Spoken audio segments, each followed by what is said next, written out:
जय जय श्री राधे, जय जय श्री राम। जय जय मीन बराह कमठ नर हरि बलिवावन, परशुराम रघुवीर कृष्ण कीरति जग पावन। बुद्ध कल के व्यास पृथु हरिहंस मनवंतर, यज्ञ है ग्रीव ध्रुवर्देन धनवंतर। बद्रीपति दत्त कपिल देव सनकादिक करुणा करो, 24 रूप लीला रुचिर श्री अग्रदास उर्पद धरो। जय जय श्री राधे, जय गौ माता, जय गोपाल। तो ये हम सभी परम सौभाग्यशाली हैं। पावन पवित्र इस व्यवहारिक नववर्ष की मंगल में शुरुआत श्रीमद् भागवत जी की मंगल में कथा के माध्यम से हुई। तो हम सभी का परम सौभाग्य पावन पवित्र धामों में धाम, श्रद्धाम वृंदावन, यमुना जी का तट, गोवर्धन भगवान की छत्र छाया, ब्रज रानी, रज रानी और भगवान की प्राकट्य माधुर्य लीला स्थली, जहां साक्षात भगवान राधा कृष्ण नित्य लीला करी और अभी भी भगवान इस क्षेत्र को छोड़कर कहीं नहीं जाते। तो ऐसे पावन पवित्र भगवान के ही पावन पैरी नगरी श्रद्धाम वृंदावन में, और उसमें भी चैतन्य विहार फेज 2 का ये पावन पवित्र मानव मंदिर सेवा आश्रम का ये पावन पवित्र रस सिद्ध दिव्य और कथा स्थल इस सत्संग मंडप में बैठकर परम पूज अध्यात्म मर्मज्ञ श्रद्धेय श्री मनुश्री जी महाराज जी के पावन सानिध्य में आपकी मंगलमयी, आपकी अध्यात्मयी और ज्ञानमयी वाणी से हम सभी लाभान्वित हो रहे हैं। श्रद्धाम वृंदावन में बैठकर जो कथा श्रवण कर रहे हैं, वह चैनल के माध्यम से जो लाखों श्रोता इस समय जुड़ चुके हैं इस चैनल के माध्यम से, तो आप सभी श्रद्धालु जनों का, भजनानंदियों का, महाराज श्री का जो सारा शिष्य परिकर देश विदेश में विराजमान है, सभी का इस पावन पवित्र मंच के माध्यम से बहुत बहुत स्वागत, वंदन, अभिनंदन, सादर जय श्री राम। बड़ी धूमधाम से हम सभी व्यवहारिक नववर्ष की मंगल में शुरुआत 1 जनवरी से कथा के माध्यम से हुए थे, जिसका आज बड़ी दिव्यता के साथ विश्राम भी होगा। हम सभी ने कथा में सुना कि समुद्र मंथन से जब अमृत निकलता है तो भगवान रावण कुंभकर्ण को मारने के लिए, कंस को मारने के लिए, शिशुपाल को मारने के लिए भगवान को एक ही बार अवतार लेना पड़ा, लेकिन उस अमृत की रक्षा के लिए भगवान को 4 अवतार लेने पड़े। कच्छप बनना पड़ा, धनवंतरी बनना पड़ा, हरि बनना पड़ा, और यहां तक भी जब रक्षा नहीं हो पाई तो भगवान को नर से नारी बनना पड़ा, मोहिनी बनना पड़ गया। अब सोचिए कितना महत्वपूर्ण वो अमृत होगा जिस अमृत की रक्षा के लिए भगवान 4 अवतार लेते हैं। और वही अमृत जब इंद्र लेके आते हैं, सारे देवता लेके आते हैं कि अमृत राजा परीक्षित को पिला दीजिए और ये कथा अमृत हमको पिला दीजिए, तो सुखदेव जी ने डांट कर भगा दिया। तो सोचिए जो कथा स्वर्ग के बैठे हुए देवी देवताओं को भी सुलभ नहीं है, जो सतयुग त्रेता द्वापर के साधक प्रार्थना करते हैं, स्वर्ग के देवी देवता प्रार्थना करते हैं कथामृत हमको मिल जाए, लेकिन भगवान उनको सुलभ नहीं कराते। लेकिन हम सभी कितने सौभाग्यशाली हैं कि निरंतर मानव मंदिर सेवा आश्रम में ये 5वां महीना लग जाएगा और भगवान की मंगलमयी कथा हम सभी को मानव मंदिर सेवा आश्रम के चलते परम पूज्य महाराज श्री के सानिध्य में लगातार प्राप्ति हो रही है। तो हम सभी परम सौभाग्यशाली हैं, लेकिन उससे भी अधिक सौभाग्यशाली हमारे वो भक्त हैं जो लगातार मानव मंदिर सेवाश्रम में चाहे तन का, चाहे मन का, चाहे धन का अपना मंगल में सहयोग दे रहे हैं। तो आप सब भी इस अमृत को खुद भी पी सकते हैं और लोगों तक बांट भी सकते हैं, क्योंकि कथा तुरंत कल्याण करती है। कल आपने सुना भी गोपी गीत में कि श्रवण मंगलम, कथा में और कुछ नहीं करना, जैसे महाराज श्री व्याख्यान करते हैं कानों में जाती है अमृत और हमारे कल्याण कर देती है। श्रवण मंगलम। तो श्रीमदाद कम भूवि गणते भूरिदा जना, तो सबसे बड़े दानी तो वही है जो कथा का दान करे। तो व्यासपीठ आपको सत्संग का दान कर रही है, व्यासपीठ आपको कथा का, कीर्तन का, इस भगवान की मंगल में शास्त्र का दान कर रही है। तो हम भी, हमारा भी फर्ज बनता है कि हम भी दान के बदले कुछ दें। तो आपको ज्यादा कुछ नहीं करना। मानव मंदिर सेवा आश्रम जो पावन पवित्र श्रीधाम वृंदावन में एक ऐसा आश्रम जहां पर दीनहीन, निराश्रित, अपनों के द्वारा तिरस्कृत जन के लिए परम पूज अध्यात्म मर्मज्ञ श्रद्धेय श्री मनुश्री जी महाराज जी की पावन प्रेरणा से एक भव्य आश्रम का निर्माण श्रीधाम वृंदावन की पावन धरा पर होने जा रहा, जिसका लगभग हम सभी वर्षगांठ बना रहे हैं। पिछले साल इसका भूमि पूजन हुआ और 1 वर्ष के अंदर ही भगवान की कृपा, महाराज श्री का कुशल मार्गदर्शन व आप सभी भक्तों के मंगल में सहयोग से यह महान निर्माण कार्य दिन व दिन निरंतर आगे बढ़ रहा, जिसका दर्शन लगातार आप टीवी के माध्यम से देखते आ रहे हैं। तो महाराज श्री के अथक प्रयासों से व आप सभी भक्तों के मंगल में सहयोग से यह महान निर्माण कार्य होने जा रहा, जिसका मंगल में उद्देश्य यही है कि जिसमें कोई गरीब भूखा न रहे, कोई बेसहारा न रहे, यही मंगलमय कामना के साथ श्रद्धाम वृंदावन मानव मंदिर सेवा आश्रम एक नया कीर्तिमान स्थापित करेगा। आप सभी भक्तों से विनम्र अनुरोध है कि मानवता के इस महान निर्माण कार्य में मनुश्री मानव सेवा संस्थान परिवार को मजबूती प्रदान करें। महाराज श्री के सुंदर प्रकल्प से जुड़कर आप भी भगवान की स्थायी कृपा के पात्र बन सकते हैं। तो आइए, जो भी भक्त मनुश्री मानव सेवा संस्थान परिवार के पावन पवित्र प्रकल्प से जुड़ना चाहते हैं, तो पहला प्रकल्प हमारे यहाँ चलाया जाता है आजीवन रोटी बैंक सेवा। क्योंकि लगातार आपने सुना है कि फरवरी मार्च में माताओं का रजिस्ट्रेशन हो चुका है, आना चालू हो जाएगा, तो सबसे बड़ी आवश्यकता भोजन की होगी। तो अधिक से अधिक आप उन माताओं के लिए, वृद्ध के लिए, संतजन के लिए जो भगवान के विधान से श्रीधाम वृंदावन में और महाराज श्री के कुशल मार्गदर्शन में मानव मंदिर सेवा आश्रम में रहकर अपना सारा जीवन व्यतीत करेंगे, तो उनके रोटी की व्यवस्था आप कर सकते हैं मात्र 21,000 रुपए की सेवा देकर। इसका पहला लाभ है कि हमारी संस्था से भी आप जुड़ जाते हैं, हमारे परिवार के सदस्य भी हो जाएंगे और आजन्म आपके जीवन के साथ भी, जीवन के बाद भी भंडारे का पुण्य श्रद्धाम वृंदावन में कराने का आपको मिलेगा। तो जरूर इस सुविधा का भी आप लाभ लें। और उसके साथ ही साथ ये पावन पवित्र 9 वर्ष चल रहा है, व्यवहारिक 9 वर्ष, कुछ नया करने का, कुछ नया उत्साह से आप और करना चाहते हैं, तो हमारे यहाँ दूसरी मंगलमय सेवा है गोल्ड मेंबरशिप की। इसमें लगातार एक साथ आप 21 फुट भूमि का दान का लाभ हो जाता है। 21,000 रुपए आजीवन रोटी बैंक सेवा से आप जुड़ जाते हैं। वृक्षावरण को लगाने के लिए, पर्यावरण प्रकृति को सुंदर बनाए रखने के लिए एक वृक्ष भी श्रद्धाम वृंदावन में लगाया जाएगा। एक दिन का भंडारा भी आपके निमित्त होगा। और आज अगर आप फोन करके जुड़ते हैं, गोल्ड मेंबरशिप की सदस्यता लेते हैं मात्र 51,000 रुपए की सेवा से, तो आज कथा का भी 7वां दिन है। 7 दिन का अखंड ब्रजवास मानव मंदिर सेवा आश्रम आप भक्तों को प्राप्त करेगा 2 व्यक्तियों के लिए। तो इस सुविधा का लाभ ले सकते हैं। तुरंत फोन करके अपना स्थान सुरक्षित करवाइए और गोल्ड मेंबर की सदस्यता से आप जुड़ सकते हैं। उसके साथ ही साथ लगातार भक्तों का प्रेम बढ़ेगा, अधिक से अधिक माताओं की संख्या यहाँ पर बढ़ेगी, ठाकुर जी भी पधारेंगे। इस सब के लिए सबसे बड़ी आवश्यकता है, पहला हो गया अन्नदान, दूसरा होता है भूमिदान। तो आप भी पावन पवित्र श्रद्धाम वृंदावन में बनने वाले मानव मंदिर सेवा आश्रम में, जहां वृद्धाश्रम भी बन रहा, मानव मंदिर सेवा आश्रम का विस्तारीकरण होगा, वहीं आपके दिए गए भूमिदान पे ठाकुर जी भी पधारेंगे। तो आप भी 1 फुट 1100 रुपए, 2 फुट 2200 रुपए, 1 गज 11,000 रुपए, 2 गज 21,000 रुपए, तो जैसी भी ठाकुर जी ने मंगल में सामर्थ्य दी है, श्रद्धाम वृंदावन में बनने वाले मानव मंदिर सेवा आश्रम प्लस ठाकुर जी के पावन श्री विग्रह के लिए आप भूमिदान करके अक्षय पुण्य के भाजन बन सकते हैं, अक्षय पुण्य को प्राप्त कर सकते हैं। उसके साथ ही साथ लगातार भक्तों का सहयोग कमरे निर्माण के लिए भी आ रहा। आप देखिए लगातार भक्तों के निर्माण, भक्तों के सहयोग से दिन ब दिन कमरों का निर्माण बढ़ रहा है। तो आप भी मात्र 2,51,000 रुपए, 3,51,000 रुपए व 4,51,000 रुपए की सेवा देकर एक सुंदर से कक्ष का निर्माण मानव मंदिर सेवा आश्रम में करा सकते हैं। उसके साथ ही साथ लगातार आपको भी लगता है कि हम भी, भगवान ने कृपा करके भारतवर्ष में हिंदू सनातन वैदिक परिवार में जन्म दिया, भगवान की कथा कीर्तन से हम जुड़ चुके हैं, तो अब बाकी जीवन वृंदावन में गुजरे, तो आप भी अपना वानप्रस्थ जीवन, अपना संन्यास आश्रम का जीवन श्रद्धाम वृंदावन मानव मंदिर में बिता सकते हैं, अपनी वानप्रस्थ कुटिया को बुक करा के। तो लगातार संस्था कार्यालय के नंबर चल रहे हैं, आप भी अपनी वानप्रस्थ कुटिया बुक कराना हो तो जरूर संपर्क करें, ताकि एक कुटिया आपकी भी बुक हो जाए। इसके साथ ही साथ लगातार मानव मंदिर सेवा आश्रम कमरों का निर्माण होगा, सत्संग हॉल का और निर्माण होगा, ठाकुर जी पधारेंगे।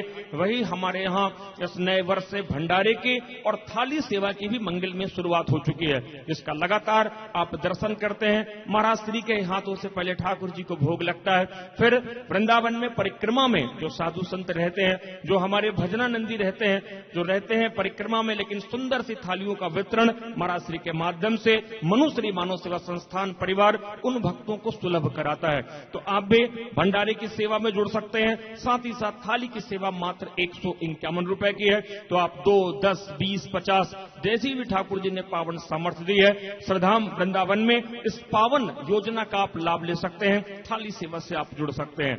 उसके साथ ही साथ लगातार ये सब कार्यक्रम हो ही रहे हैं और इन सब का आधार है श्रीमद् भागवत जी की मंगलमयी कथा। तो जिस दिव्यता भव्यता के साथ हमने 9 वर्ष की कथा सुनी, आज कथा का विश्राम होगा। पुनः 12 तारीख से मकर संक्रांति के पावन पर्व पर हम सभी मानव मंदिर सेवा आश्रम से श्रीमद् भागवत जी की मंगलमयी कथा का आनंद ले सकेंगे। तो आप भी उस कथा से जुड़ सकते हैं। आप पूरी कथा के यजमान बनना चाहते हैं, परीक्षित बनना चाहते हैं, तो मात्र 1 लाख रुपए की सेवा देकर आप मकर संक्रांति की कथा के यजमान बन सकते हैं और 7 दिन वृंदावन में आकर कथा का लाभ ले सकते हैं। अगर आप नहीं भी आ पा रहे तो मकर संक्रांति में होने वाले जिसका अनंत गुना फल हमारे शास्त्रों में बताया गया है। मकर संक्रांति तो स्नान के लिए, दान के लिए और कथा के लिए प्रसिद्ध है। तो वृंदावन में तो तीनों ही आपका हो जाएगा। लेकिन अगर आप नहीं भी आ पा रहे तो मात्र एक फोन के माध्यम से श्रद्धाम वृंदावन में आप अपनी एक पोथी भी बुक करा सकते हैं। मूल पाठ करा सकते हैं वृंदावन के वैदिक ब्राह्मणों के द्वारा। मूल पाठ वही होता है जिस प्रकार पेड़ की जड़ में पानी दे दो तो अलग अलग पानी नहीं देना पड़ता।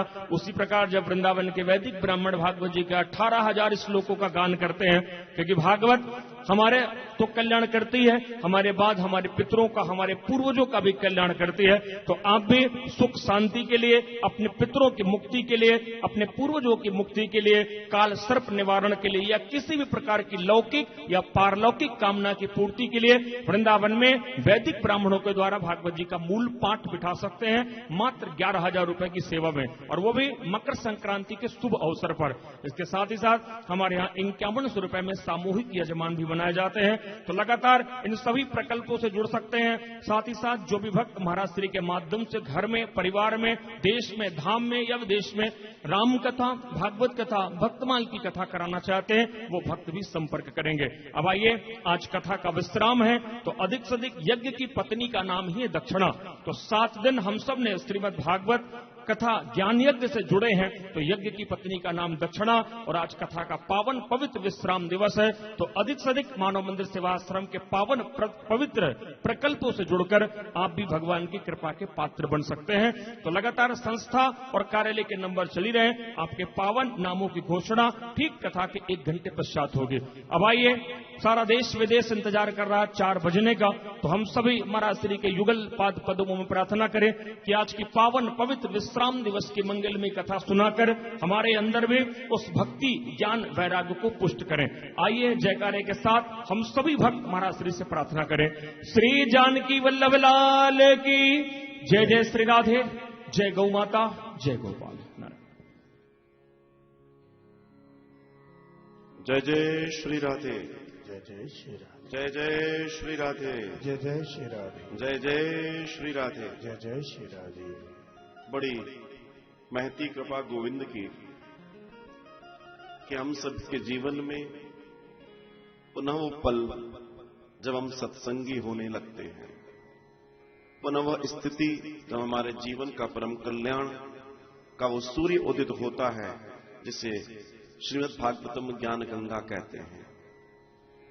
इस जीवन की हमारी सबसे बड़ी उपलब्धि यही है कि हम सत्संग में हैं, हम सत्य की ओर बढ़ रहे हैं। हमें ईश्वर ने चुन लिया है, हम उसकी चुनी हुई टीम का हिस्सा हैं। ये बहुत बड़ा सौभाग्य है। हम सब अपने ज्ञान, अपने वैराग्य, अपनी बुद्धि, अपना विवेक, अपना धर्म, अपनी भक्ति, अपनी आस्था, अपना विश्वास को पुष्ट करें और उसे वहां से पोषित करे जो सत्य की धारा में बहता हुआ निर्मल जल है। और वो केवल और केवल इस कलयुग की सबसे बड़ी गंगा श्रीमद् भागवतम कथा है, जो कथा मृत्यु के बाद भी जीवन का कल्याण करती है, जीव का कल्याण करती है, आत्मा को उसकी गति देती है और जीते जी भी जीवन में परम कल्याण करते हुए व्यक्ति को भगवत धाम की प्राप्ति कराती है। तो ऐसी परमानंदमयी कृपा ठाकुर जी की कृपा से हम सबको मिली है और वो भी श्रीधाम वृंदावन की पावन धरा पर बैठकर हम इस पवित्र कथा का रसपान कर पा रहे हैं। ये निश्चित हमारे पूर्व के कई कई सुंदर कर्मों का फल है। हम अपने जीवन का आनंद ले पा रहे हैं और आप सभी लोग अपने टेलीविजन के माध्यम से, अपने मोबाइल, यूट्यूब और फेसबुक के माध्यम से इस आनंद का लाभ लेकर अपने जीवन को कृतार्थ कर रहे हैं। गोविंद आप सबकी मनोकामनाएं पूर्ण करें।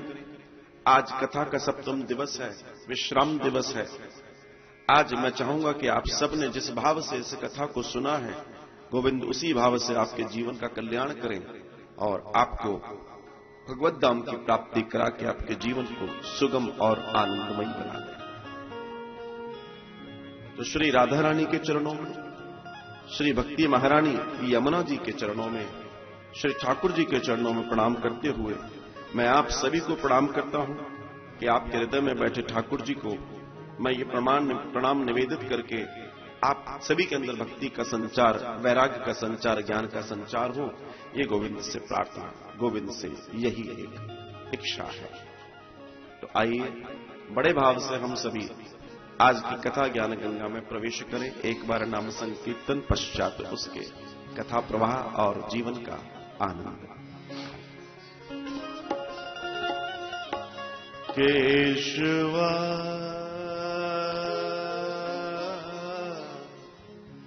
माधवा हे देवा मधुसूदना, केशवा माधवा हे देवा मधुसूदना, केशवा माधवा हे देवा मधुसूदना, केशवा माधवा हे देवा मधुसूदना, हे देवा मधुसूदना, हे देवा मधुसूदना, हे देवा मधुसूदना, हे देवा मधुसूदना, हे देवा मधुसूदना,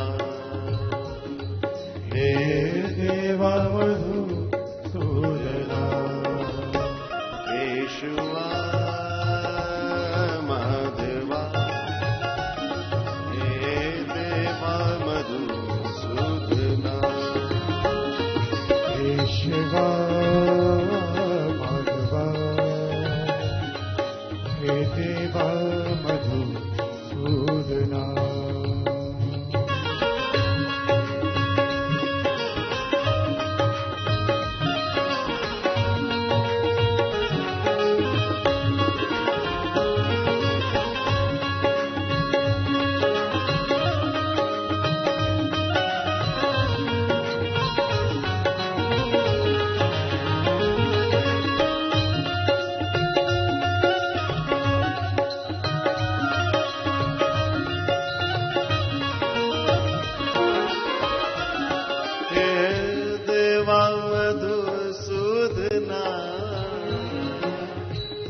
देवा मधुसूदना, हे देवा मधुसूदना, हे देवा मधुसूदना, हे देवा मधुसूदना, हे देवा मधुसूदना, हे देवा मधुसूदना, हे देवा मधुसूदना, केशवा माधवा हे देवा मधुसूदना, केशवा माधवा हे देवा मधुसूदना।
नंदना, हे देवानंद नंदना, येशुवा माधवा, येशुवा माधवा, हे देवा ब्रज नंदना, केशवा माधवा,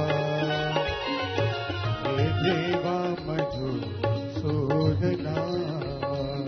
केशवा माधवा, हे देवा मधुसूदना, केशवा माधवा, हे देवा मधुसूदना, केशवा माधवा, हे देवा मधुसूदना, केशवा माधवा, हे देवा मधुसूदना, केशवा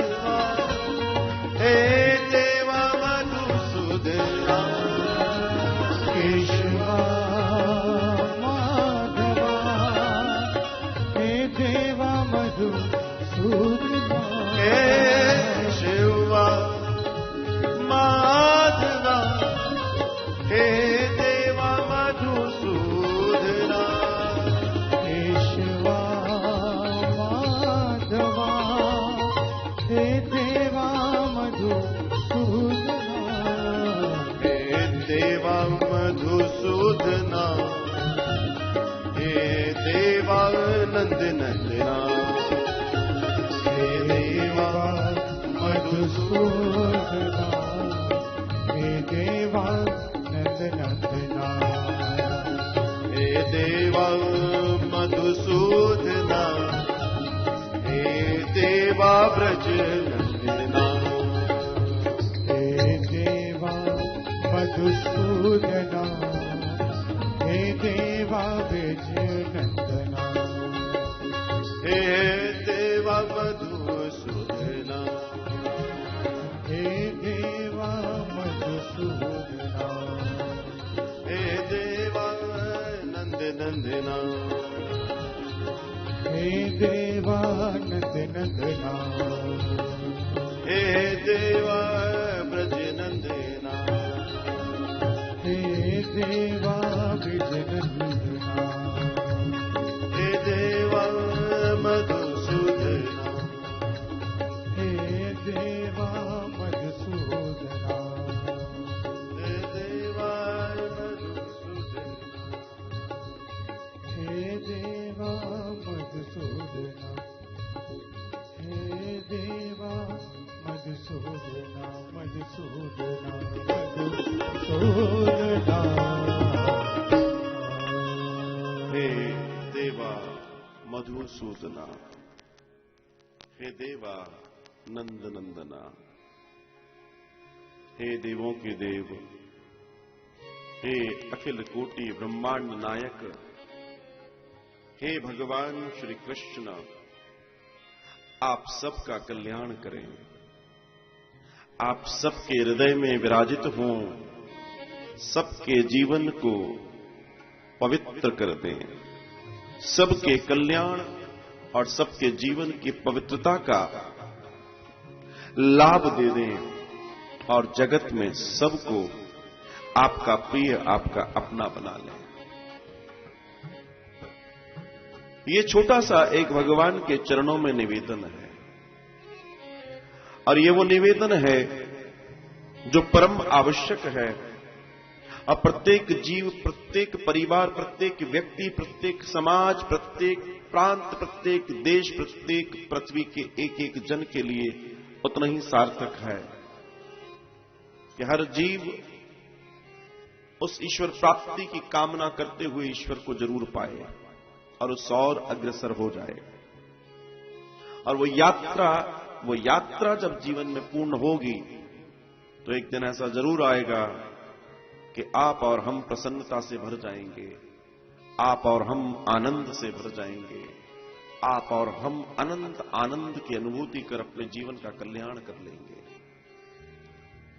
ये पल, ये स्थिति, ये आनंद तब जीवन में पैदा होता है जब जीवन को सत्संग मिलता है, जब जीवन को अध्यात्म मिलता है, जब जीवन को प्रेम मिलता है, और वात्सल्य से भरकर जब प्रेम मिलता है तो आप ये समझ लीजिए कि गोविंद के निकट जाने का पूरा सौभाग्य मिल जाता है, पूरा सौभाग्य।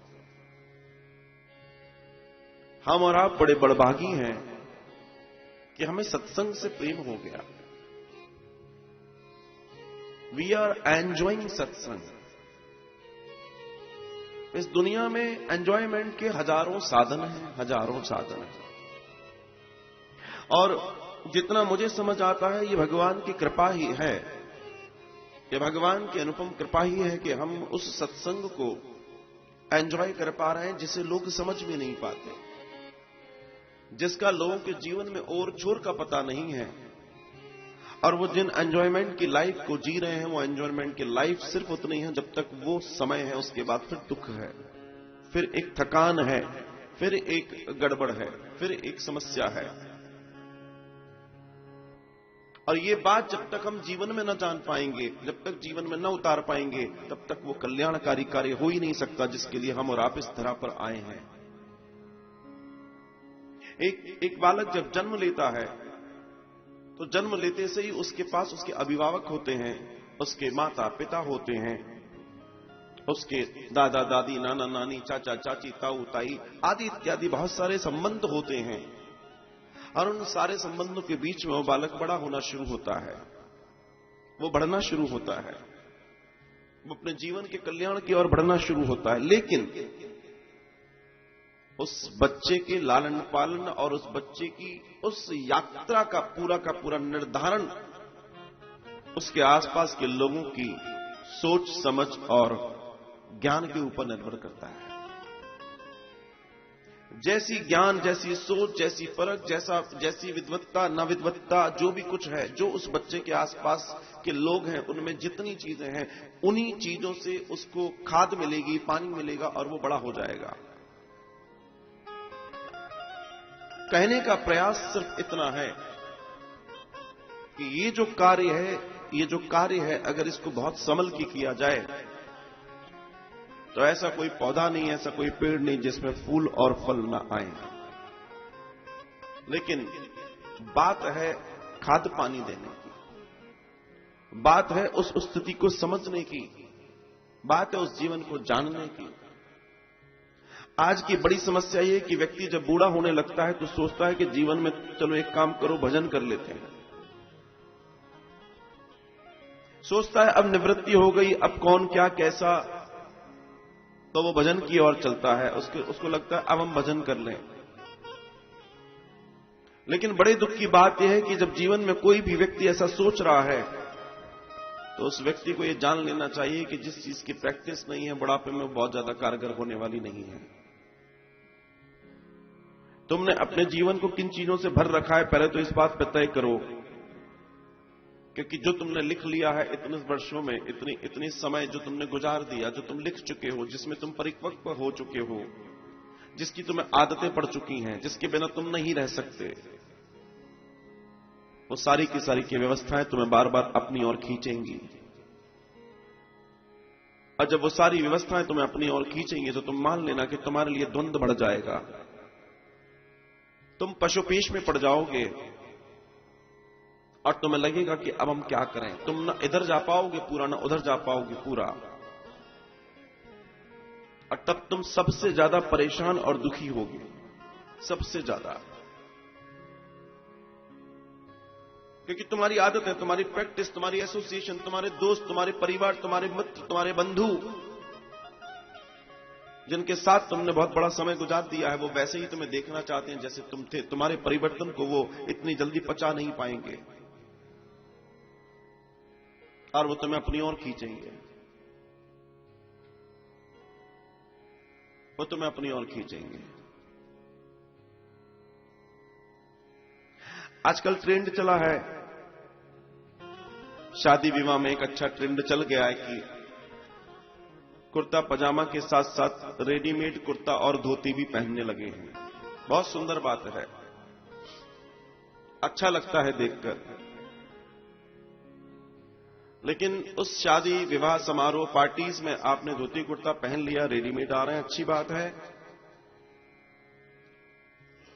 लेकिन वही तुम्हारे घर वाले जो तुम्हारे साथ सेल्फी और फोटो ले रहे हैं और तुम्हारी तारीफ कर रहे हैं, वाओ डैशिंग, बहुत अच्छा लग रहा है, फाइन, ये वो, तुम किसी साधारण तौर पे किसी दिन उसको पहन के कहना चलो बाजार चलते हैं, फिर पता पड़ेगा वो डैशिंग, वाओ और वो सब कहां गया। ये लोग, ये पूरी दुनिया द्विध से भरी पड़ी है। ये सब के सब सिर्फ उस बात से सहमत होते हैं जो उन्हें अच्छा लगता है। जब तक उन्हें अच्छा लग रहा है तब तक वो तुम्हारे साथ हैं, फिर वो तुम्हारे साथ नहीं है।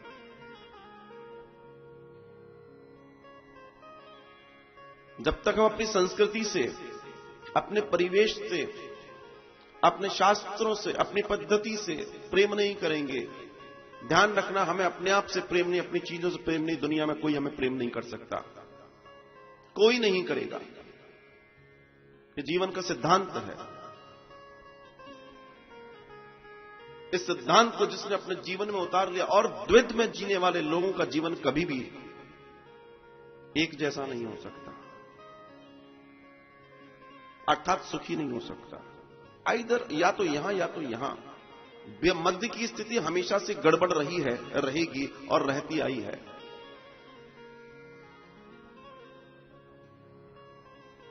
तुम वृंदावन घूमने आते हो, तुम धामों में घूमने जाते हो, तुम्हें बड़ा अच्छा लगता है, राधे नाम की चादर ओढ़ने में बड़ा प्यारा लगता है, चेहरे पर हाथ पे सब तरफ राधे लिखवाने में बड़ा अच्छा लगता है, इट्स अ माहौल। लेकिन तारीफ तो तब है जब उसी चादर को ओढ़ के तुम अपने शहर में घूमो।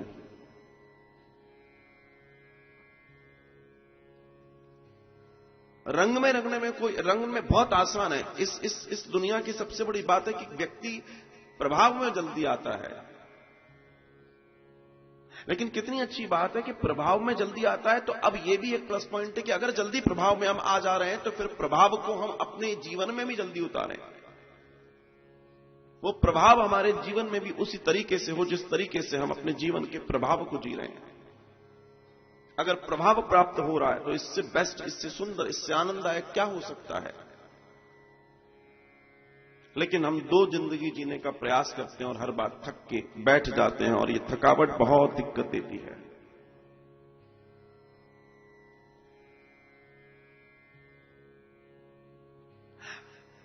एजुकेशन ले रहे हैं हम, स्कूल्स, कॉलेज, सीबीएसईज, ये वो सब कुछ बहुत बढ़िया है, लेकिन वो पूरा ज्ञान नहीं है। पूरा ज्ञान ये भी है कि आपको अपनी संस्कृति, अपने धर्म, अपनी पद्धतियों के बारे में भी जानकारी होनी चाहिए और उसका विज्ञान आपको मालूम होना चाहिए। इससे आप ऑलराउंडर हो जाएंगे। और भैया कलयुग में तो जो ऑलराउंडर है उसी की पूछ है। जो मल्टीटास्किंग कर सकता है उसी की पूछ है।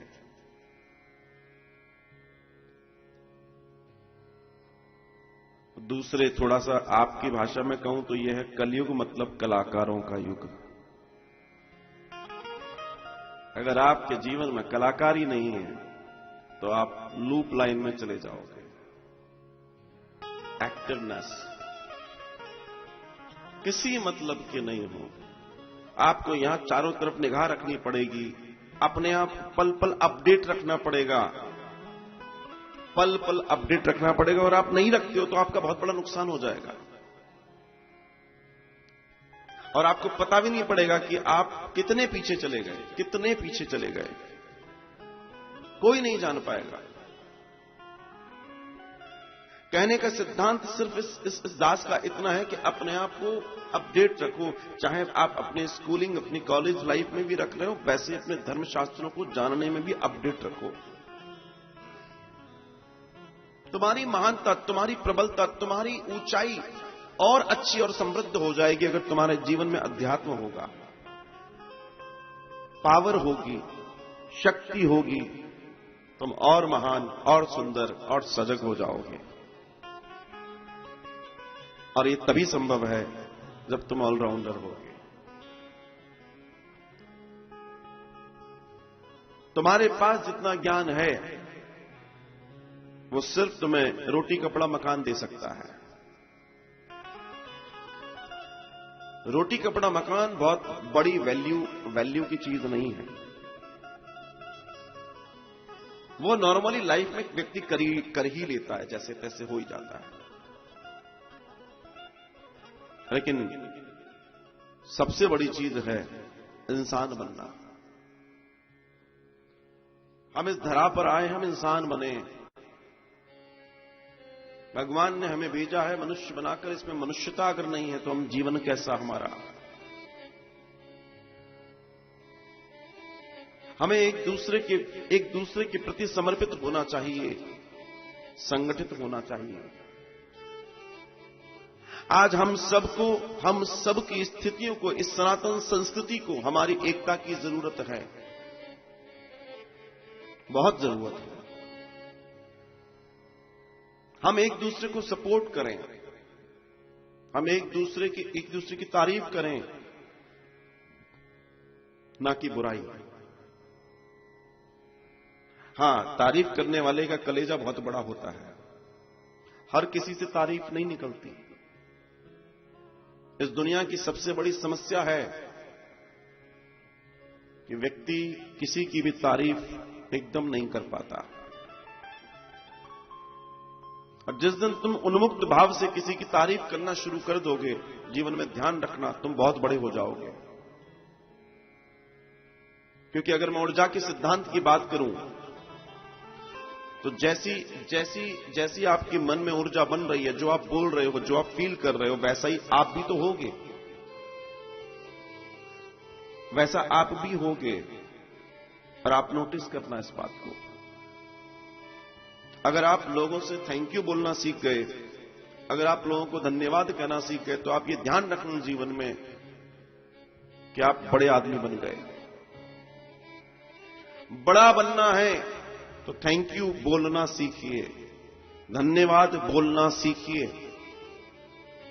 इससे दो चीजें होंगी, एक आपका कद बढ़ेगा और एक आप नम्र होंगे। एक आपका कद बढ़ेगा, एक आप नम्र होंगे, और ये दोनों ही बातें इतनी महान हैं तो जीवन का कल्याण कर देती हैं।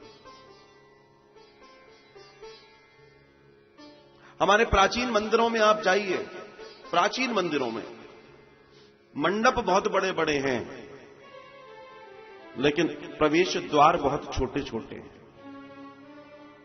उनका विज्ञान भी बड़ा सुंदर था कि जिस विराट को पाने जा रहे हो, जिस विराट को पूजने जा रहे हो, झुक कर जाओ।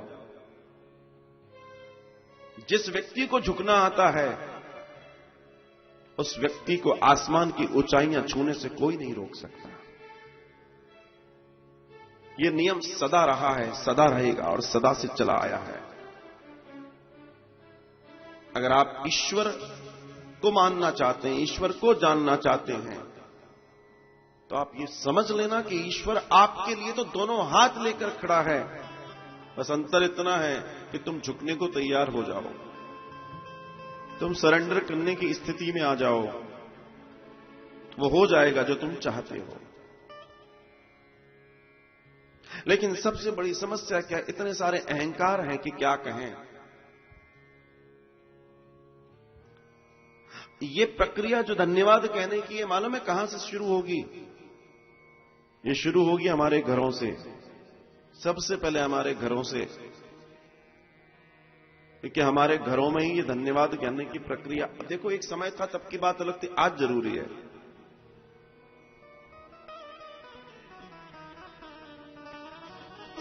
दुनिया के दो काम सीख लो, दुनिया के दो काम सीख लो, सफलता मिल जाएगी जीवन में। एक किसी की तारीफ करना और एक किसी को धन्यवाद देना, एप्रिसिएशन। मुझे नहीं लगता घरों के अंदर अगर ये दो शब्दों का इस्तेमाल सही से होने लगे तो घर के अंदर वास्तव में आनंद आ जाए। मुझे अन्यथा न लें, और लें तो लें लेकिन अगर मान लीजिए एक बच्ची आपके घर में बहू बनकर आई है, तो उससे आपके अकॉर्डिंग कोई काम नहीं हो पा रहा, आपके अनुसार अगर काम नहीं भी हो पा रहा है, तो आप उसको टोकते हो, तुमने ये गलत किया, तुमने ये गलत किया, तुमने ये गलत किया, तुम उसके मुंह पे ही बोलते हो। लेकिन ऐसा तो नहीं है कि वो 100 में से 99 काम गलत करती होगी तो एक अच्छा भी तो करती होगी।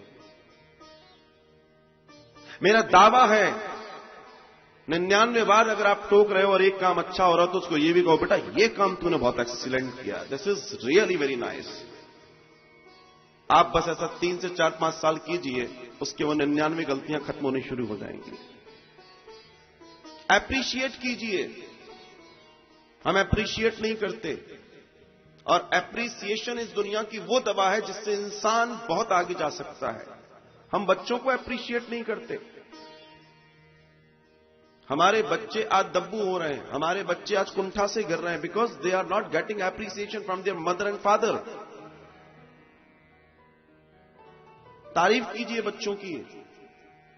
हम बच्चों की तारीफ कम करते हैं, डांटते ज्यादा हैं। और जिन बच्चों को जिस मानस पे डांट ज्यादा पड़ेगी वो कभी विकसित नहीं हो सकता।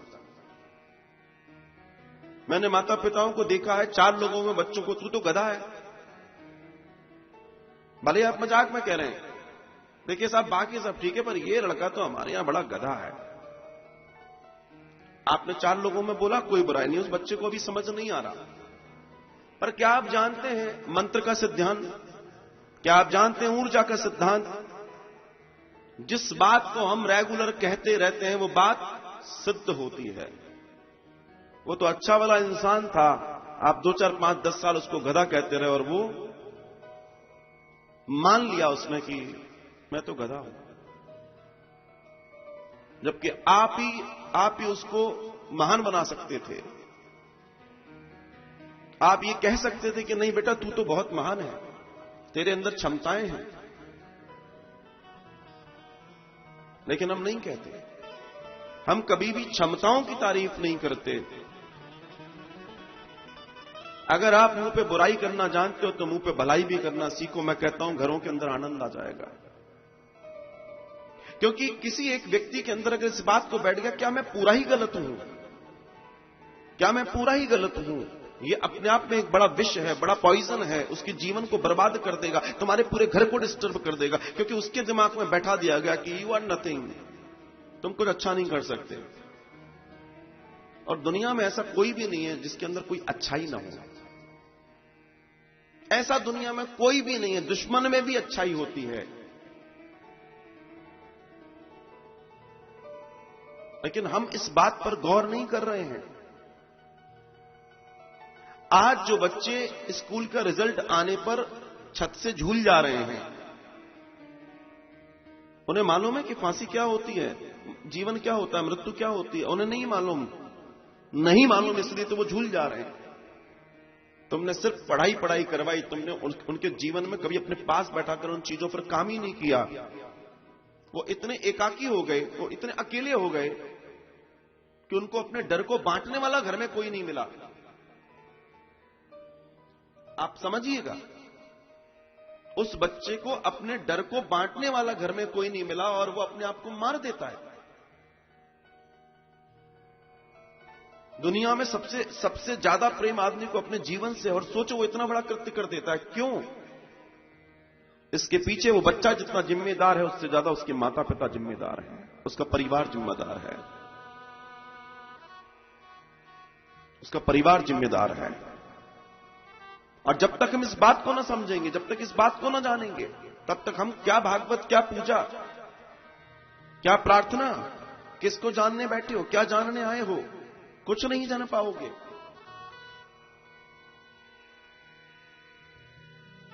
आज एक और परंपरा चल पड़ी है, वो इतनी खतरनाक परंपरा है जिसने बच्चों की जिंदगी बर्बाद कर दी है। बेटा तेरे नंबर पड़ोस के बच्चे से ज्यादा आने चाहिए। खत्म कर दिया बच्चों का जीवन हमने ये कह के। छोटे छोटे से बच्चे डिप्रेशन में चले जाते हैं जब उनको पता पड़ता है, वो एलकेजी, यूकेजी, फर्स्ट और सेकंड के बच्चों की स्थिति ये है कि वो कंपटीशन में आ गए हैं। उसके नंबर ज्यादा आ गए, हमारे कम आ गए, ऐसा हो गया। क्या सिखा रहे हो अपने बच्चों को? अभी से वैसे ही उनके क्या बस्तों का बोझ कम है? वैसे ही उनके स्कूल बैग्स का क्या बोझ कम है कि आपने एक उससे बड़ा बोझ उनके मानस पर डाल दिया, तुझे इतने नंबर लाने हैं। और एक बात जीवन में ध्यान रख लीजिएगा, इस प्रेशर से बच्चा हो सकता है नंबर अच्छे ले आए, लेकिन वो फिजिकली मेंटली संसार में ग्रोथ अच्छी नहीं कर पाएगा। नौकरी मिल जाएगी क्योंकि नंबरों पे मिलती है नौकरी। जितने लोग इंटरव्यू फेस करते हैं इसलिए क्योंकि वो अच्छा रट लेते हैं, अच्छा याद कर लेते हैं। ये बहुत बड़ी चीज नहीं है। बहुत अच्छा रटने वाला व्यक्ति कहीं भी पास हो जाएगा क्योंकि उसको मालूम है।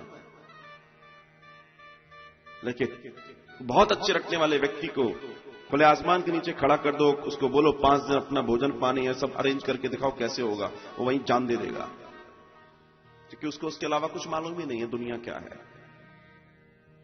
अगर आप अपने बच्चों को मजबूत, अपने बच्चों को महान, अपने बच्चों को बहुत अच्छा बनाना चाहते हैं, उनको प्रेशर देना बंद कर दो कि तुम्हें इतने नंबर लाने हैं। उन्हें नंबर्स की, उन्हें उस नंबर्स की, उस ग्रेड की यात्रा में न लगाओ। उनके अंदर एक सपना पैदा करो कि बेटा तुम्हें ये बनना है, बताओ तुम्हें क्या बनना है। फिर वो कहेगा बच्चा कि मुझे तो ये बनना है, तो बेटा ये बनने के लिए आपको मेहनत और करनी पड़ेगी। प्यार से बताओ उसे, अच्छा मुझे मेहनत और करनी पड़ेगी, क्या करना पड़ेगा? देखो इसमें तो ये होता है, इसको अपन इस तरीके से करेंगे तो बहुत अच्छा हो जाएगा। उसको लालसा पैदा करो, उसके ड्रीम की, उसकी सोच की, उसकी अप्रोच की, वो जहां जाना चाहता उसकी लालसा उसके अंदर से पैदा करो, ना कि आप थोपो। आधे से ज्यादा लोग अपनी जिंदगी के जो सपने पूरे नहीं कर पाए वो अपने बच्चों से पूरे करवाना चाहते हैं। क्या नालायकी है। हम जो नहीं कर पाए वो अपने सपने, मरे हुए सपने, गले हुए सपने, सड़े हुए सपने अपने बच्चों से पूरा करवाना चाहते हैं। क्यों भैया? उन बच्चों के क्या कोई सपने नहीं थे? आप बताओ मुझे। कई बार ये जिद पूरी जिंदगी को बर्बाद कर देती है। हिटलर इतना अच्छा चित्रकार था, इतना अच्छा चित्रकार था, शानदार पेंटिंग बनाता था 5 से 7 साल की उम्र में। इसका मतलब वो दुनिया का एक महान पेंटर बन सकता था, लेकिन उसकी मां ने उसको हिटलर बना दिया। समझिए, it's a matter of education, it's a matter of association, it's a matter of thought. जब ये चीजें, कोई मुझसे कह रहा था कि साहब एक चीज बताइए, ये होता नहीं है, ये समझ नहीं आता, कथा सुनते हैं, ये मैं चाहता हूं कि हम जल्दी कथा सीख लें, अच्छे भक्त बन जाएं, क्या हो जाए, ये हो जाए। मैं उनसे एक ही चीज बोलता हूं, एक व्यक्ति को 2 महीने में इतना ट्रेंड कर दिया जाता है कि वो अपनी छाती के ऊपर बम बांध देता है और बटन दबा के फट जाता है। एक व्यक्ति को 2 महीने में इतना ट्रेंड कर दिया जाता है कि वो अपनी छाती पे बम बांधता है और बटन दबा के फट जाता है। सोचो, आप कल्पना करके देखो, उस स्थिति में देश के प्रबुद्ध वर्ग, देश के ज्ञानी जन, देश के संत, देश के शिक्षक, समाज के वाहक, उच्च पदस्थ शिष्यों पर बैठे हुए लोग, आचार्य पद के लोग, कथा प्रवक्ता, मोटिवेटर, स्पीकर्स, क्या ये सब लोग संयुक्त होकर एक काम नहीं कर सकते इस देश की एक नई श्रृंखला खड़ी करने में? लेकिन समस्या यह है, कड़वी बात है, दूर तक जानी चाहिए। समस्या यह है कि वहां सब एक हित को लेकर एक व्यक्ति को तैयार करते हैं कि तू फट जा, और यहां सब अपने अपने हितों को लेकर अपनी जिंदगी जी रहे हैं। यह प्रॉब्लम है इस धर्म के अंदर या इन लोगों के अंदर।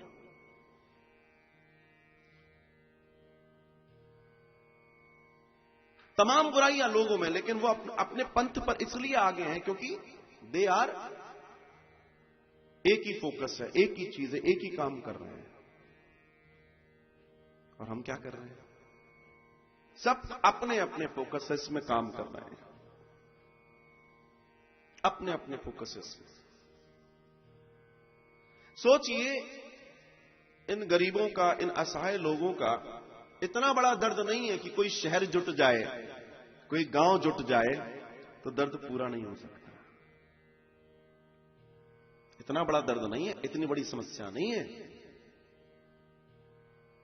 लेकिन यहां भी समस्या यह है कि सब अपनी अपनी जिंदगी जीने को तैयार हैं, किसी के दुख, किसी के दर्द से किसी को कोई लेना देना नहीं है।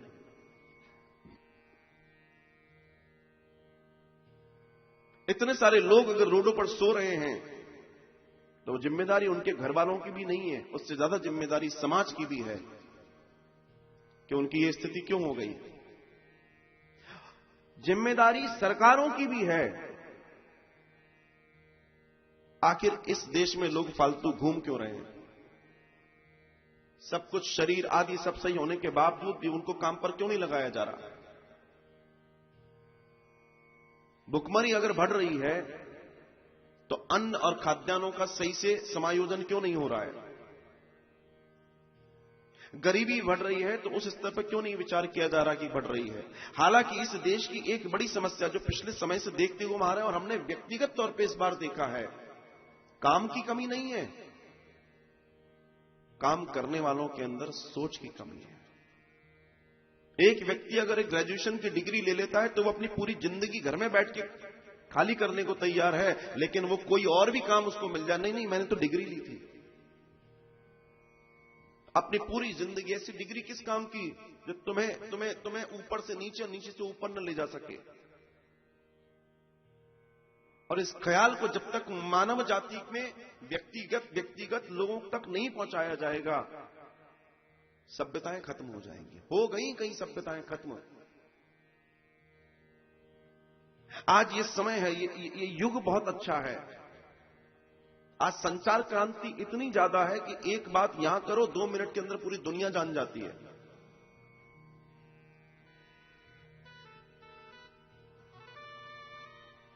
तात्पर्य कहने का यह है कि मनुष्य चाहे तो सब कुछ कर सकता है, लेकिन मनुष्य इस बात पे विचार करके बैठ गया कि नहीं, मैं तो बस इतना, मैं सिलेक्टेड एरिया में अपने आप को रखना चाहता हूं, जबकि दुनिया वाइड हो चुकी है। आप यहां बैठते हो, आप यहां बैठ के ऑनलाइन दुनिया भर में चीजें बेच रहे हो। आप एक ट्विटर, फेसबुक आदि पे आपका अकाउंट बनता है और आपके दुनिया भर के मित्र होते हैं। You are connected with all over world. तात्पर्य यह है कि सब कुछ अब मुट्ठी में आ चुका है, सिमट चुका है, लेकिन हम आज भी सिमटे हुए हैं, सोच सिमटी हुई है। मैं चर्चा करना इसलिए चाहता हूं क्योंकि मैं देख रहा हूं कि धर्म के प्रति लोगों का जितना अच्छा रुझान है, कई लोगों का धर्म के नाम पर उनकी जिंदगी में कोई चर्चा ही नहीं है, जबकि वो स्थापित धर्म से हैं। ये सोचना पड़ेगा। हम और आप भागवत बनने और बनाने की प्रक्रिया में हैं। ये विचार मैंने आपके पास इसलिए रखा है क्योंकि जिनके जीवन में अध्यात्म नहीं है, उन सबके साथ ही ये घटनाएं घट रही हैं। जिन लोगों के जीवन में अध्यात्म नहीं है, उन सबके साथ ये घटना घट रही है, और जिनके जीवन में अध्यात्म है, उनको कोई समस्या नहीं है।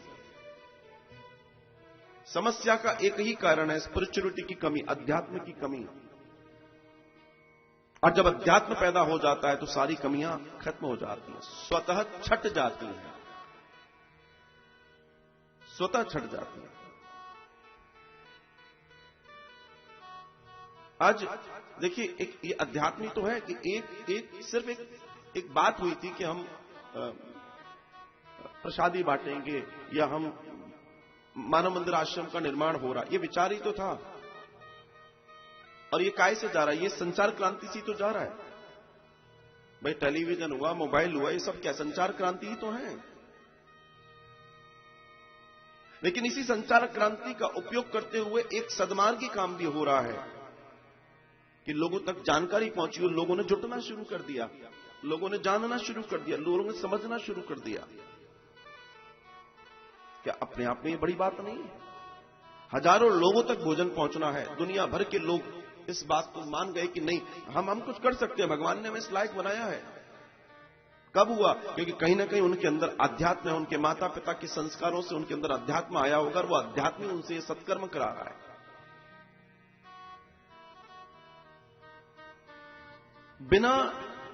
बिना आध्यात्मिक जीवन के आप सत्कर्म कर ही नहीं सकते।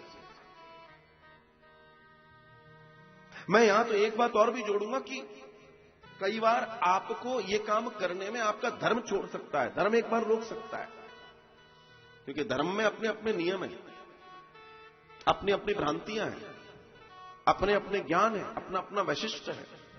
लेकिन अध्यात्म इन सब से ऊपर है। अगर धर्म सीढ़ी है तो उन सीढ़ियों के ऊपर बनी हुई छत अध्यात्म है। आप सीढ़ियों तक रुकना चाहते हो, रहना चाहते हो, या उस ऊपर वाली छत पर पहुंचना चाहते हो जो अध्यात्म है। जीवन में जिसने अध्यात्म को छू लिया, परमात्मा को उसको छूने में समय नहीं लगता, कतई कोई समय नहीं लगता, आनंद से भर जाता है, हर व्यक्ति का कल्याण हो जाता है। लेकिन हम इस पर विचार जरूर करें। हम भगवान को पूज रहे हैं, हम मंदिर जा रहे हैं, हम सब कर रहे हैं, लेकिन अपने आप से प्रश्न करना कि भैया इतने सालों की प्रक्रिया में आप आध्यात्मिक कितने हुए? आपके अंदर प्रेम कितना है लोगों के लिए? आपकी ईर्ष्या बिल्कुल खत्म हुई या नहीं हुई? आपका ज्ञान छटा कि नहीं छटा? आप प्रेम से भरे कि नहीं भरे? आप लोगों के प्रति दयालुता रखते हैं कि नहीं रखते? आपके अंदर बच्चों के प्रति वात्सल्य है या नहीं? आपके अंदर वृद्धजनों के प्रति दया है कि नहीं? आपके अंदर समाज के हर वर्ग के लिए सम्मान है कि नहीं? अगर ये बात आप इन प्रश्नों के जवाब आपको ठीक ठीक मिलने लगे तो समझ लेना कि आप सही जा रहे हो, आप ठीक जा रहे हो। और ये प्रयास जीवन में प्रत्येक व्यक्ति को कर लेना चाहिए, वरना जीवन की आधी से ज्यादा मतलब हम उम्र गुजार चुके हैं। ये जो सत्संग है, ये जो जीवन की इन पड़ाव है, ये पड़ाव सिर्फ बुढ़ापे के लिए नहीं है। मैं फिर कहना चाहता हूं, ये मैटर बुढ़ापे का नहीं है। मुझे आश्चर्य इस बात का होता है कि न जाने किन लोगों ने यह अफवाह फैला दी कि ये सारे कर्म बुढ़ापे के हैं। ये बुढ़ापे के कर्म है ही नहीं, न थे। ये तो युवानी के कर्म है, ये तो बचपन की व्यवस्था है। तब जाकर आपका बुढ़ापा सुरक्षित होगा, आनंद से भर जाएगा। जिसकी तुम्हें प्रैक्टिस नहीं है वो तुम्हें बुढ़ापे में, जब तुम्हारा शरीर काम नहीं कर रहा, मन स्थिर नहीं है, तमाम सारी व्याधियां हैं, तब तुमको एक चीज बताया जाए, लो राम नाम की माला। क्या करेगी वो माला? न तुम माला कर पाओगे, न माला तुम्हारा कुछ कर पाएगी, क्योंकि तुम पीड़ित हो। तुम्हारी शरीर के अपने उल्टे सीधे धर्म हो चुके हैं, वो गड़बड़ हो रहा है, चीजें बिगड़ रही हैं। तुम कैसे स्थिर हो सकते हो?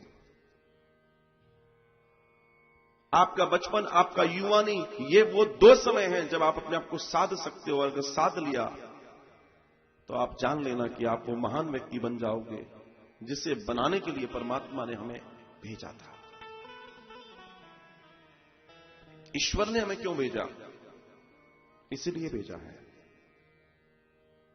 ये एक बड़ा विचार है जिसको लेकर मैं आज विश्राम दिवस की कथा में ये बात इसलिए इतनी सारी बात कर रहा हूं, क्योंकि कई सारे प्रश्न, कई सारे जवाब जो मुझ तक पहुंचते हैं, उनका एक निचोड़ निकल के आया है कि कहीं ना कहीं आधे अधूरे वर्क हो रहे हैं, आधे अधूरे वर्क। और ये आधा अधूरा वर्क जो है ना, ये घातक है, ये घातक है। इसलिए संतों का बार बार यह कहना है कि जीवन में कुछ भी करो, कोई आध्यात्मिक चेतना से जरूर जुड़ो, किसी सदगुरु गुरु के सानिध्य में जरूर रहो, जो आपको बता सके कि इस यात्रा का आनंद क्या है। और जुड़ने का मतलब सिर्फ जुड़ना नहीं है, जुड़े रहना है। जुड़े रहना, जुड़ना इतना महत्वपूर्ण नहीं है, महत्वपूर्ण है जुड़े रहना। क्योंकि सिर्फ जुड़ गए तो खतरा ज्यादा है, क्योंकि तुम न यहां के हो न वहां के हो, बदनाम अगर अलग हो गए। इसलिए जुड़ने के पहले अपने आप को तैयार करो और इकट्ठा एक बार में रख दो, अपने आप को परोस दो। देन यू विल सी, तब आप देखोगे कि जीवन का आनंद क्या है, सेवा का महत्व क्या है, सत्संग का आनंद क्या है। जीवन को कई बार लोग जी रहे हैं, लोग जिस तरीके से जी रहे हैं, मैं तो एक ही बात कहूंगा कि वो तरीका जो है, वो तरीका सोचना चाहिए हमें। बहुत कुछ सोचना होगा, बहुत कुछ सोचना होगा। नहीं सोचा, जिस दिन तुम परमात्मा से प्रेम करने लगोगे, जगत के हर जीव से तुम्हें प्रेम हो जाएगा, तुम्हें कोई बुरा नहीं लगेगा। तुम्हारे जीवन में जिस दिन सत्संग आ गया ना, तुम्हें कोई बुरा नहीं लगेगा। तुम्हें चींटी से भी उतना ही प्रेम होगा, तुम्हें हाथी से भी उतना ही प्रेम होगा, तुम्हें अपनी औलाद से भी उतना ही प्रेम होगा, तुम्हें पड़ोस के बच्चों से भी उतना ही प्रेम होगा। तुम संभावी हो जाओगे, तुम एक निष्ठ हो जाओगे, तुम एकाग्र हो जाओगे, उस परम चेतना में लीन हो जाओगे। Then you will find कि तुम सही हो गए। तब तुम समझ पाओगे इस बात को कि नहीं, ये ठीक है। इस जगत में भगवान ही एकमात्र सहारा है, उनके अलावा कोई सहारा नहीं है। ये मानकर जो जीता है वो कभी दुखी नहीं होता। जिस जगत को तुम अपना मान बैठे हो, ये निरा झूठा है, ये बिल्कुल सच्चा नहीं है। जिस प्रॉपर्टी को तुम अपना मान बैठे हो, एक जमाना होता था मकान को एसेट्स कहते थे। अकाउंट की भाषा में मकान को एसेट्स कहा गया, लेकिन अब नियम बदल गया है। वो 100% एसेट्स नहीं है, क्योंकि वो भी एक लाइबिलिटी है। उसको भी अगर आप डेंट पेंट दिखाई बिखाई नहीं करोगे तो वो जर्जर हो जाएगा। वो भी आपसे ले ही रहा है, ठीक है, उसका मूल्य घटना बढ़ना वो एक अलग बात है, लेकिन ये ध्यान रखना कि वो 100% एसेट्स नहीं है, वो भी एक लायबिलिटी है। आप देखना बंद कर दो अपने मकान में, एक ही कमरे को आप सफाई करना बंद कर दो, 15 दिन बाद पता पड़ जाएगा। आप 4 साल एक बढ़िया पेंट कराओ अपने मकान को, उसके बाद 4 साल के लिए छोड़ दो, 4 साल बाद आके देख लेना कैसा मिलेगा। आप ही सोच बैठे हो कि नहीं, दिस इज माय एसेट्स, लेकिन आप जब तक उसको पोषित नहीं करोगे तब तक वो बढ़ेगी नहीं। ठीक इसी तरीके से हमें भी अपने आप को सत्संग से पोषित करना है। अगर हमने अपना पोषण सही से नहीं किया तो परमात्मा का मिलना असंभव मान के चलना, जबकि परमात्मा का मिलना बहुत आसान है, बहुत अच्छा है, बहुत सुंदर है। लेकिन विश्वास चाहिए, विश्वास, बिलीफ, ईश्वर में विश्वास चाहिए, और ज्यादा बड़ी बात करने की जरूरत तो नहीं है। तो आज मैं आपसे निवेदन जो कर रहा हूं वो ये कि एक तो बच्चों, परिवार में एप्रिसिएशन, तारीफ करना शुरू कीजिए। किसी ने भी कोई अच्छा काम किया, बेटा तुमने ये अच्छा काम किया, ऐसे ही किया करो। भले ही उसके पहले उसने 10 गलती की, 10 बार आपने टोका है, उस 10 बार का गुस्सा उस 11वीं अच्छाई पर अगर आप निकाल रहे हो तो उसका जीवन बर्बाद हो जाएगा। और अगर आप उस 10 बार का गुस्सा करने के बाद 11वीं अच्छाई की बात कर रहे हो तो धीमे धीमे वो 10 बुराइयां भी कम होने लगेंगी। छोटे छोटे बच्चों को अप्रिशिएट करो, उनसे अच्छे शब्द बोलो। आप देखना कि आपका घर स्वर्ग से सुंदर हो जाएगा। कई बार आप सोचते हो कि तारीफ मुंह पे नहीं करनी चाहिए, वो जमाना गया। जब तुम बुराई मुंह पे कर रहे हो तो तारीफ भी मुंह पे करनी पड़ेगी साहब। प्रमाण तो सामने ही है सीधे सीधे, और नहीं करोगे तो फिर भरपाई भी आप ही को करनी है। ईश्वर को साधो, ईश्वर को मानो, ईश्वर में आसक्ति रखो, वही तुम्हारा और हमारा कल्याण करेगा। ध्यान रखना, जीने का सहारा सिर्फ परमात्मा है। बहुत पहले हम सुनते थे, बनवारी रे जीने का सहारा तेरा नाम रे, मुझे दुनिया वालों से क्या काम रे। बनवारी रे जीने का सहारा तेरा नाम रे, मुझे दुनिया वालों से क्या काम रे। मुझे दुनिया वालों से क्या काम रे, मुझे दुनिया वालों से क्या काम रे।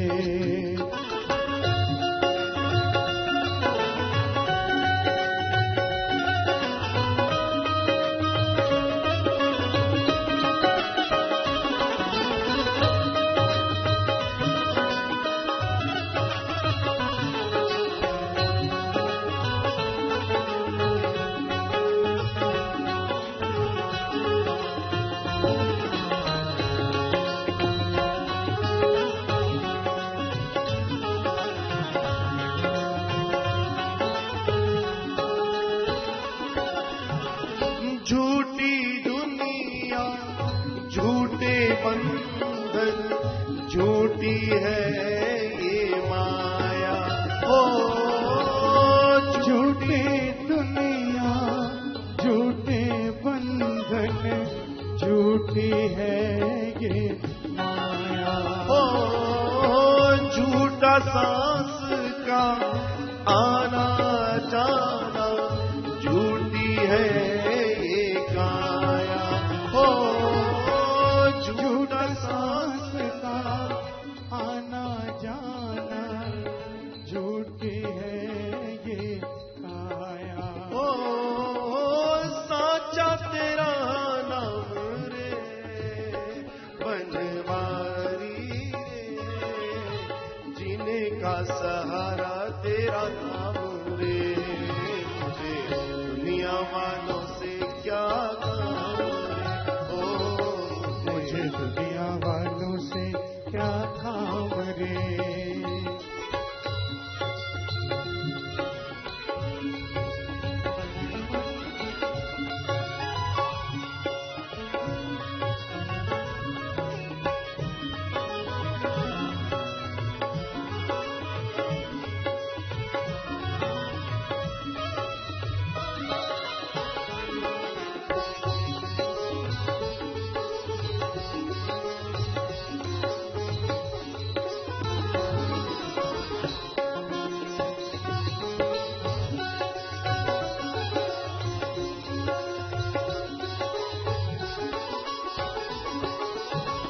रंग में तेरे रंग गई गिरधर, छोड़ दिया जग सारा।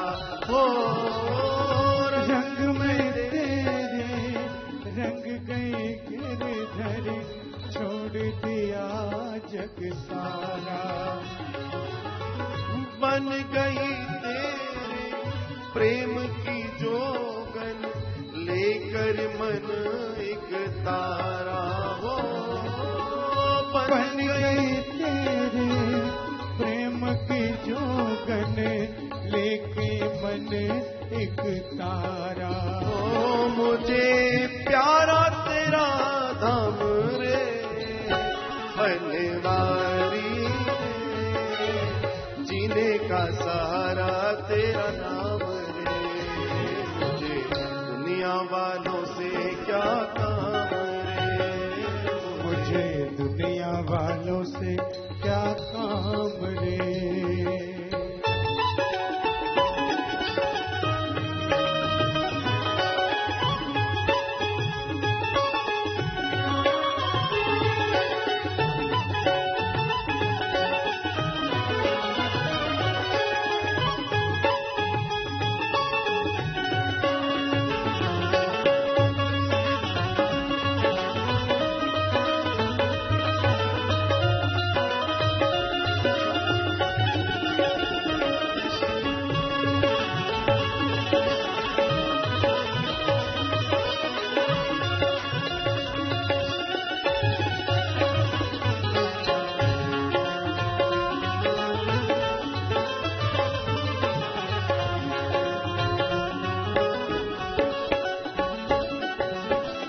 दर्शन तेरा जिस दिन पाऊं, हर चिंता मिट जाए। हो दर्शन तेरा जिस दिन पाऊं, हर चिंता मिट जाए।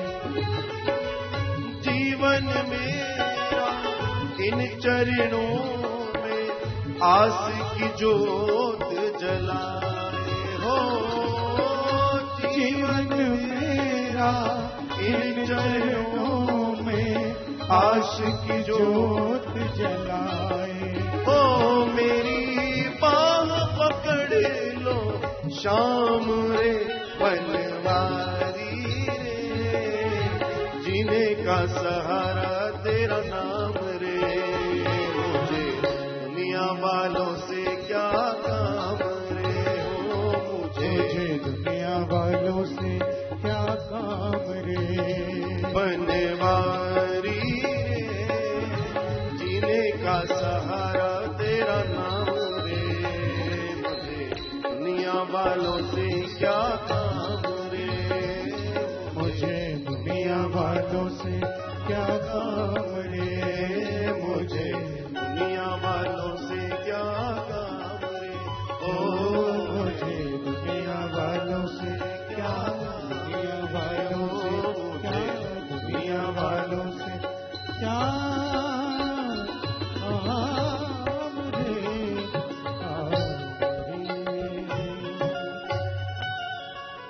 बनवारी ले रे जीने का सहारा तेरा नाम रे, मोहे दुनिया वालों से क्या काम रे। सुदामा के पास बस यही मंत्र था, कोई और मंत्र नहीं था। और यही मंत्र जिसने जीवन में उतार दिया, आप बताइए उससे बेहतर जीवन में क्या हो सकता है। तुम दो चीजों में भटक रहे हो, एक तुम और एक दूसरा तुम्हारा। एक तुम एक तुम्हारा, और न तुम सही हो न तुम्हारा सही है, अर्थात न तुम सत्य हो न तुम्हारा सत्य है। ये दोनों ही चीजें मिथ्या से भरी हुई हैं। तुम कौन? क्योंकि तुम अपने आप को एज ए शरीर देखते हो, और तुम्हारे शरीर से जड़ी हुई चीजें भी कहीं ना कहीं तुम्हारे शरीर को लाभ देती हैं, या जो भी देती हैं। तो न तुम रहोगे न वो चीजें रहेंगी। लेकिन यही तुम और तुम्हारा उस परमात्मा से मिलन करा सकता है जिस दिन तुम ये मान लो कि मैं एक आत्मा हूं और मेरा परमात्मा है। फर्क सिर्फ इतना है, इससे बड़ा फर्क नहीं है। लेकिन ये प्रैक्टिस आएगी कहां से? ये प्रैक्टिस आएगी अपने माता पिता की सेवा करने से, अच्छे मित्र बनने से, अच्छे भाई बनने से, अच्छी बहन बनने से, अच्छी पत्नी बनने से, अच्छा पति बनने से, अच्छा पिता बनने से, अच्छा इंसान बनने से। क्योंकि it's a matter of practice. जब तुम अच्छा बनने की प्रैक्टिस करोगे तभी तो तुम्हारी आत्मा अच्छी होगी। और जब तक तुम्हारी आत्मा ही अच्छी नहीं है, उस आत्मा से तुम अच्छे कर्म ही नहीं कर रहे हो, तो परमात्मा तक की यात्रा ये समझ लीजिए सिर्फ एक स्वप्न है। प्रैक्टिस तो करनी पड़ेगी साहब। सुदामा ने प्रैक्टिस करी थी, बड़ी लंबी प्रैक्टिस करी थी। सुदामा ज्ञानी थे, सुदामा विज्ञानी थे, और सुदामा के जीवन की सबसे बड़ी सिद्धता यह थी कि वो जिए कृष्ण के लिए, वो रहे कृष्ण के लिए। उन्होंने जितना काम किया वो कृष्ण के लिए किया। कल मैं आपसे चर्चा यही कर रहा था कि आपने पहले तो ये जान लो कि तुम किसके लिए कर रहे हो, भगवान के लिए, अपने लिए। भगवान से तो पूछो कि वॉक फॉर मी, आप क्या आदेश दे रहे हो मुझे, बताओ तो सही, बताओ तो सही एक बार, परमात्मा हमसे क्या चाहते हो। हमने कभी इस बात पे विचार नहीं किया, और यही कारण है कि हम सब दुखी हैं। हमारे दुख का कारण हम हैं, कोई और नहीं है। दूसरों को जीवन में कभी दुख, अपनी परेशानियों का दोष मत दे देना, हाय इसने मेरे साथ ऐसा किया, गलत इंसान है ये तो। तुम्हारे साथ वही घटता है जो तुम बो कर आए हो। तुम्हें आज किसी ने गाली दी, तो पागल नहीं है जो तुम्हें गाली देके जा रहा है, तुम्हारी गाली लौटाने आया था वो तुम्हें, तो तुमने कभी दी होगी। किसी ने तुम्हें चांटा मारा तो वो चांटा इसलिए नहीं मारा है कि तुम बहुत शरीफ हो सकता है आज शरीफ हो,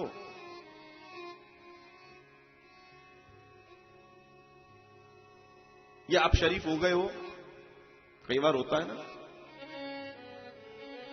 बड़े बड़े बदमाशों को देखा, जब वो निकलते थे तो बड़ी गड़बड़े हो जाती थी, बाद में बाबा जी बड़ी घूमते हैं, ऐसे ही करे रहते हो, बस आप समझ में आ गया, तो अब कुछ नहीं। हरि बोल, हरि बोल।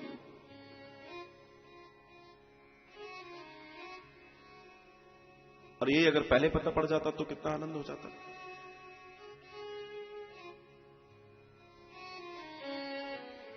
सुदामा के जीवन में सबसे बड़ी सुंदरता यह है कि उसने कभी दो जीवन नहीं जिए, उसने एक ही बात जी, कृष्ण कृष्ण और सिर्फ कृष्ण।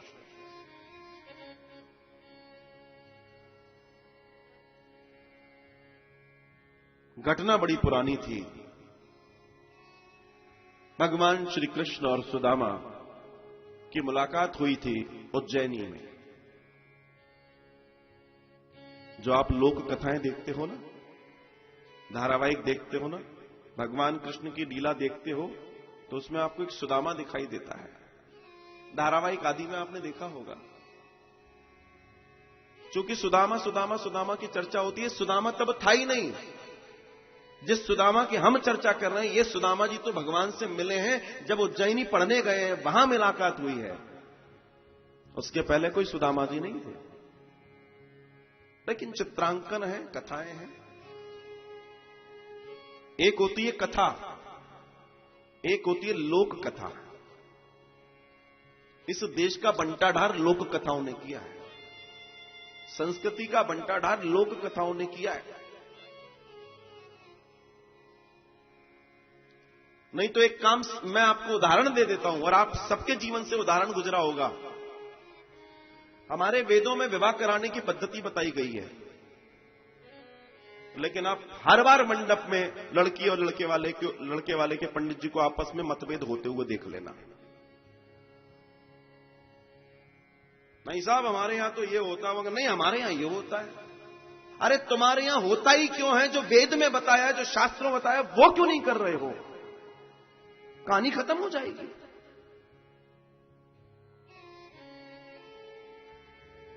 कहानी खत्म हो जाएगी। एक कथा मुझे याद आती है, पहले भी बता चुका हूं, कि एक गांव में दो लड़के थे। एक बहुत बड़ा था, एक छोटा था। पिताजी माताजी नहीं थे, ताऊ पालते थे उनको।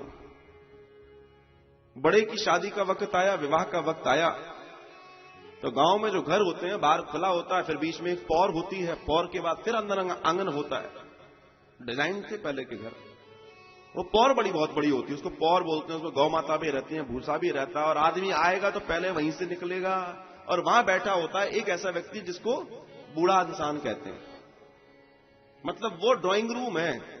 पौर मतलब ड्राइंग रूम, वहीं बैठक लगती है पूरी दुनिया की। आज भी गांव में यह परंपरा है, इसलिए उनके घर मजबूत है।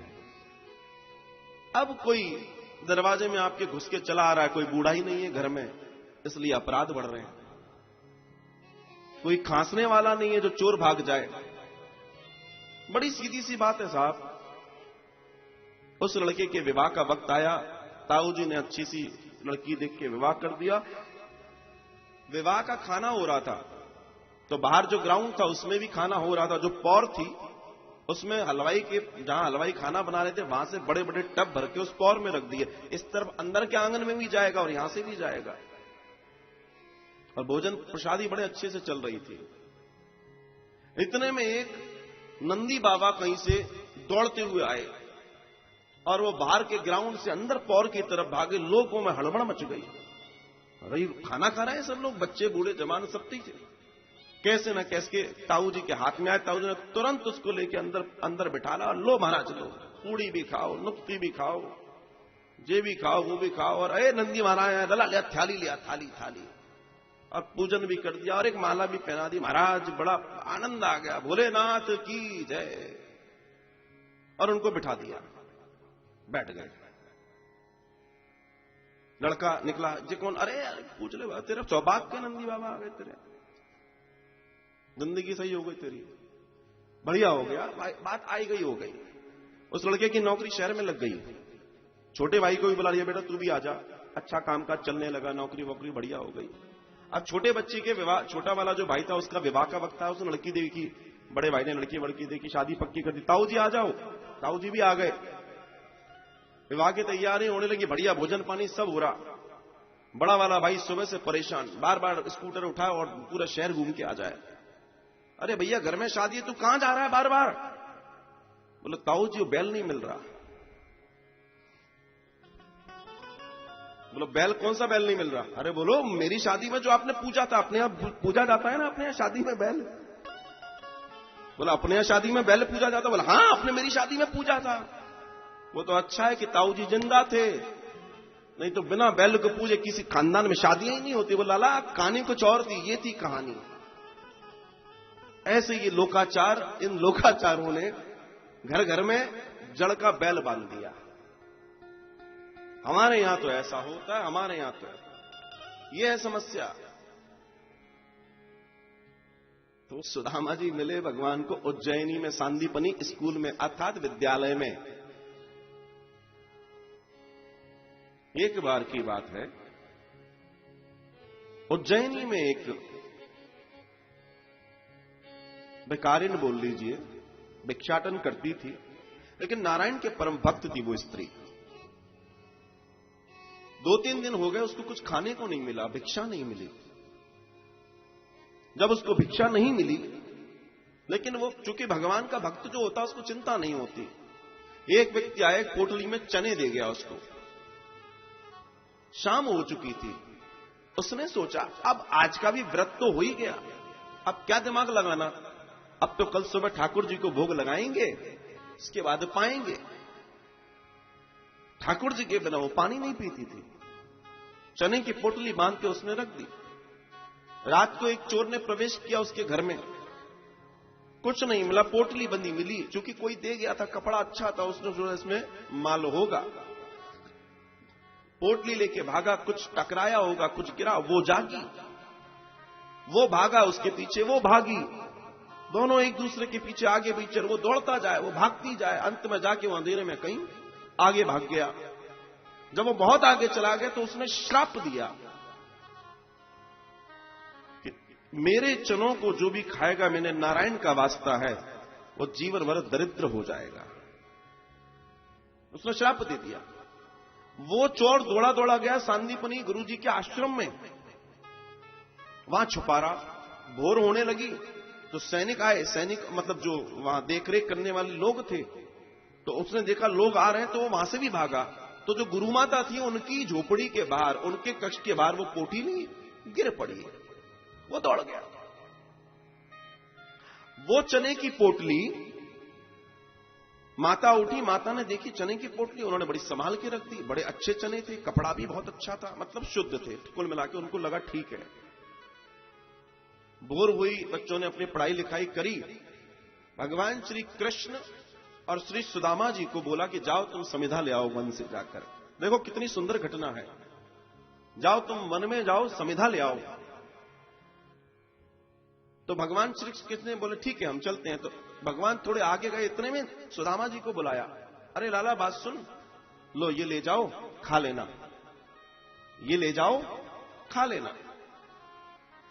जब ये बात श्री सुदामा जी के हाथ में पोटली आई, जैसे ही पोटली आई, क्योंकि सुदामा जी जो है जितेंद्रिय हैं, सुदामा जी के लिए सुखदेव जी बोलते हैं कृष्णस्या सीद सखा कश्चिद ब्राह्मणों ब्रह्म मित्तमः।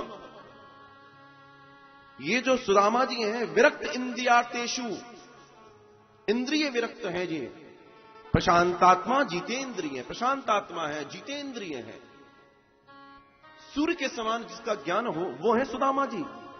तो सुदामा जी ने जैसे ही वो पोटली अपने हाथ में ली, सुदामा जी को ऐसा लगा इसमें कुछ गड़बड़ है, और चलते चलते सुदामा जी ने ध्यान लगाया और उनको उस स्त्री का श्राप मिल गया उसमें। आप समझना, अब चूंकि गुरु माता ने दी है, उल्लंघन नहीं हो सकता। गुरु माता ने वो दिया है तो उसको फेंक भी नहीं सकते। तो श्री सुदामा जी ने क्या किया, उस पोटली को दबा लिया। भगवान को ये तो मालूम है कि गुरु माता ने कुछ दिया है भोजन के लिए। हम कहते हैं ना कि सुदामा जी ने चुपके से पूरे चने खा लिए थे और ये खा लिया था और वो कर लिया था, इसलिए उनके साथ ऐसा हुआ। साफ कहानी कुछ और है। इतना विद्वान व्यक्ति क्या चुपके से खा सकता है? बस यही समझना है। फिजूल में हमारे सुदामा जी के लिए न जाने क्या क्या बातें लोग कर ले।